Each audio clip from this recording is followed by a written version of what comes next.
गुरुवार व्रत करने से बृहस्पति देवता प्रसन्न होते हैं। यह व्रत अत्यंत फलदायी है।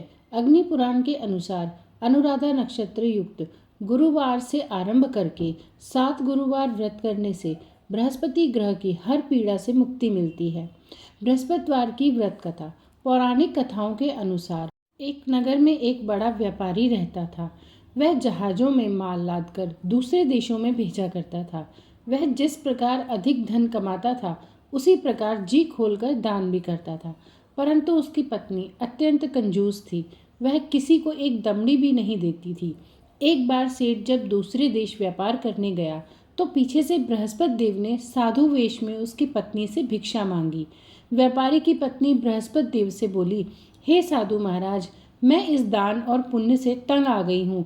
आप कोई ऐसा उपाय बताएं जिससे मेरा सारा धन नष्ट हो जाए और मैं आराम से रह सकूं।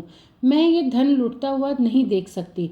बृहस्पति देव ने कहा, हे देवी, तुम बड़ी विचित्र हो। संतान और धन से भी कोई दुखी होता है? अगर अधिक धन हो तो इसे शुभ कार्य में लगाओ। कुंवारी कन्याओं का विवाह करवाओ, विद्यालय बाग बगीचों का निर्माण करवाओ। ऐसे पुण्य कार्य करने से तुम्हारा लोक परलोक सार्थक हो सकता है। परंतु साधु की इन बातों से व्यापारी की पत्नी को खुशी नहीं हुई। उसने कहा, मुझे ऐसे धन की आवश्यकता नहीं है जिसे मैं दान दूं।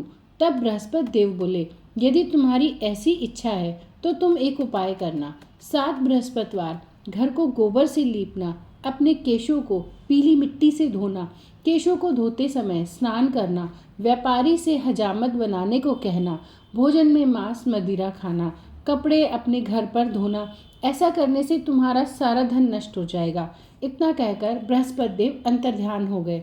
व्यापारी की पत्नी ने बृहस्पति देव के कहे के अनुसार 7 बृहस्पतिवार वैसा ही करने का निश्चय किया।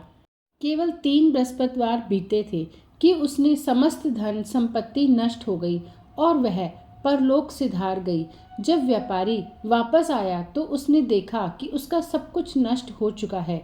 उस व्यापारी ने अपनी पुत्री को संतावना दी और दूसरे नगर में जाकर बस गए। वहां वह जंगल से लकड़ी काट कर लाता और शहर में बेचता। इस तरह वह अपना जीवन व्यतीत करने लगा। एक दिन उसकी पुत्री ने दही खाने की इच्छा प्रकट करी, लेकिन व्यापारी के पास दही खरीदने के पैसे नहीं थे। वह अपनी पुत्री को आश्वासन देकर जंगल में लकड़ी काटने चला गया। वहां एक वृक्ष के नीचे बैठकर पूर्व दिशा की ओर विचार करके रोने लगा। उस दिन बृहस्पतिवार था। तभी बृहस्पति देव साधु का रूप धारण कर सेठ के पास आए और बोले, हे मनुष्य, तू इस तरह जंगल में किस चिंता में बैठा है? तब व्यापारी बोला, हे महाराज, आप सब कुछ जानते हैं। इतना कहकर व्यापारी अपनी कहानी सुनाकर रो पड़ा। बृहस्पति देव बोले, देखो बेटा, तुम्हारी पत्नी ने बृहस्पति देव का अपमान किया था, इसी कारण तुम्हारा यह हाल हुआ है। लेकिन अब तुम मेरी बात मानो और चिंता मत करो किसी भी तरह की।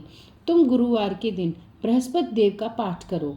2 पैसे के चने और गुड़ को लेकर जल के लोटे में शक्कर डालकर वह अमृत और प्रसाद अपने परिवार के सदस्यों और कथा सुनने वाले लोगों में बांट दो। स्वयं भी प्रसाद और चरणामृत लो। भगवान तुम्हारा अवश्य कल्याण करेंगे। साधु की बात सुनकर व्यापारी बोला, महाराज, मुझे तो इतना भी नहीं बचता कि मैं अपनी पुत्री को दही लाकर दे सकूं। इस पर साधु जी बोले, तुम लकड़ियां शहर बेचने जाना। तुम्हें लकड़ियों के दाम पहले से ही चौगुने मिलेंगे, जिससे तुम्हारे सारे कार्य सिद्ध हो जाएंगे। उसने लकड़ियां काटी और शहर में बेचने के लिए चल पड़ा। उसकी लकड़ियां अच्छे दाम में बिक गई, जिससे उसने अपनी पुत्री के लिए दही लिया और गुरुवार की कथा सुनने हेतु गुड़ और चना भी लिया और कथा सुन प्रसाद स्वयं भी खाया और सबको भी खिलाया।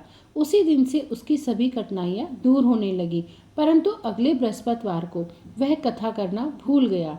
अगले दिन वहां के राजा ने एक बड़े यज्ञ का आयोजन कर पूरे नगर के लोगों के लिए भोज का आयोजन करा। राजा की आज्ञा के अनुसार पूरा नगर राजा के महल में भोज करने गया, लेकिन व्यापारी व उसकी पुत्री तनिक विलंब से पहुंचे। अतः उन दोनों को राजा ने महल में ले जाकर भोजन कराया। जब वह दोनों लौटकर आए तब रानी ने देखा कि उसका खूंटी पे टंगा हुआ हार गायब है।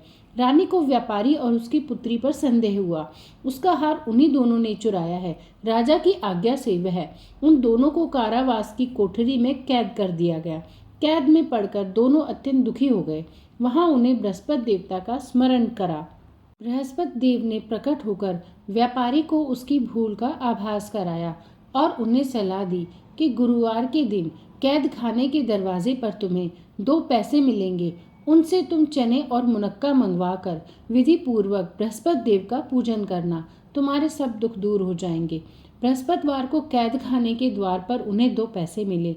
बाहर सड़क पर एक स्त्री जा रही थी। व्यापारी ने उसे बुलाकर गुड़ और चना लाने को कहा।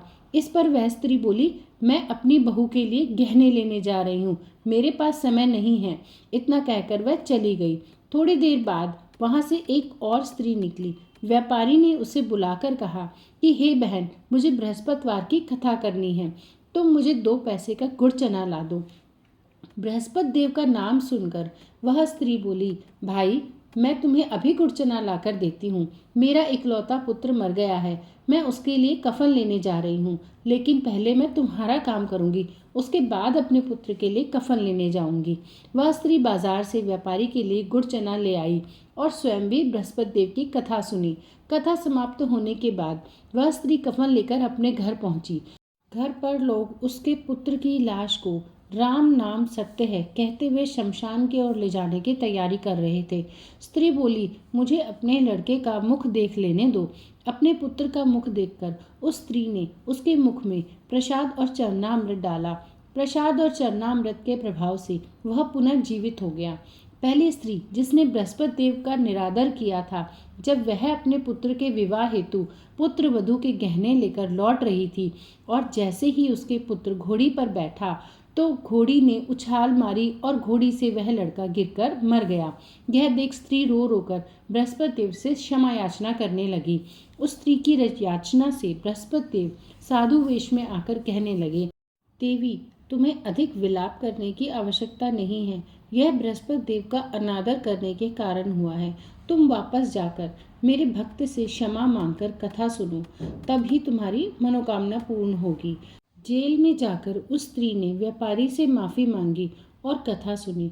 कथा के उपरांत वह प्रसाद और चरणामृत लेकर अपने घर वापस आई। घर आकर उसने चरणामृत अपने मृत पुत्र के मुख में डाल दिया। चरणामृत के प्रभाव से उसका पुत्र भी जीवित हो उठा। उसी रात बृहस्पति देव राजा के सपने में आए और बोले, हे राजन, तूने जिस व्यापारी और उसकी पुत्री को जेल में कैद कर रखा है वह बिल्कुल निर्दोष है। तुम्हारी रानी का हार वहीं खूंटी पर टंगा है। दिन निकला तो राजा और रानी ने हार खूंटी पर टंगा हुआ ही पाया। राजा ने उस व्यापारी और पुत्री को रिहा कर दिया और उन्हें आधा राज्य देकर उसकी पुत्री का विवाह उच्च कुल में कराकर दहेज में हीरे जवाहरात भी दिए। जय बृहस्पति देव।